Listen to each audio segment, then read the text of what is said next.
कांद्याची अग्रसर बाजारपेठ म्हणून ओळख असलेल्या लासलगाव कृषी उत्पन्न बाजार समितीसह लासलगावचं उपबाजार आवार विंचूर या ठिकाणी आजपासून रामनवमी निमित्त जरी आज सुट्टी असली तरी पुढील 7 दिवस जे तर ते कांद्याचे लिलाव बंद राहणार आहेत.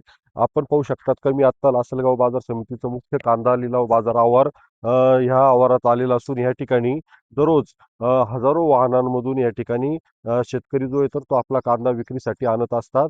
मात्र आज रामनवमी निमित्त या ठिकाणी आपल्याला सुट्टी असल्याने शुकशुकाट पाहायला मिळत आहेत.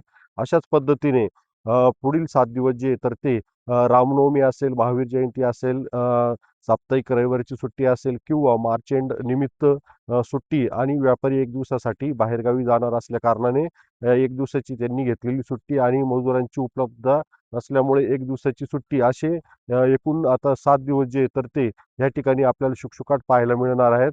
आणि या ठिकाणी जर बघितलं तर दररोज कांद्याच्या लिलावातून या ठिकाणी कोट्यवधी रुपयांची जी तर ती उलाढाल होत असते. मात्र आता या ठिकाणी जे तर ते कांद्याचे लिलाव होणार नसल्या कारणाने या ठिकाणी जी तर ती कोट्यवधीची उलाढाल आता ठप्प होणार आहे. उमेश पारीख, टीव्ही 9 मराठी, लासलगाव, नाशिक.